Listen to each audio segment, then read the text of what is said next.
At last আমরা চলে এসেছি লাঞ্চ করতে প্যারাডাইস রেস্টুরেন্টে। এখানে আমরা আজকে লাঞ্চে খাবো হায়দ্রাবাদি বিরিয়ানি। তো আমরা এসেও গেছি, বসেও পড়েছি। তো আমাদের বিরিয়ানিও এসে গেছে। তো আমি বলেছিলাম কি যে আমরা দুজনে একটা বিরিয়ানিকে শেয়ার করব, আর তুই একটা খা। কিন্তু ও বলে না, আমরা তিনজনে তিনটে খাবো। সত্যি কথা বলতে কি আমি এত খেতে পারি না। ওকে বললাম, ও শুনলো না। যাই হোক, যতটা পারবো খাবো, আর বাদ বাকিটা প্যাক করে বাড়ি নিয়ে চলে যাব। সেটাতেও মোটামুটি রাজি না, বলছে না সবাইকে খেতে হবে। বলছি না, খাবো একটু, আর নষ্ট করব না। তো যাই হোক, আমরা খাওয়া দাওয়ার পর আমরা চলে এসেছি হুসেন সাগরে। ভীষণ সুন্দর, কিন্তু ওই একটাই প্রবলেম হচ্ছে ভীষণ গন্ধ। এটা যদি গভর্নমেন্ট থেকে একটু ঠিকঠাক করে তাহলে খুব ভালো হয় আর কি।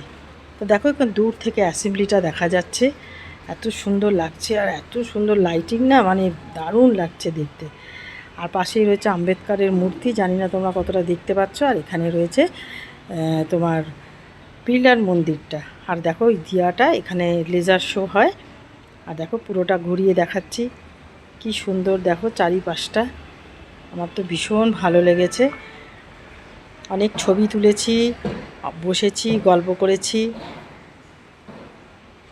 এখন আমাদের আবার ফিরে যেতে হবে বাড়িতে, অনেকটা রাত্রিরও হয়ে গেছে। আবার এখান থেকে আমরা যাব একটু মানে ডিনার করতে। মামুনি আমাদের নিয়ে যাবে আর কি, ওই আমাদের ট্রিট দেবে। তা চলো, ভিডিওটা কেমন লাগলো জানিও, আর ভালো লাগলে অতি অবশ্যই ফলো করে দিও।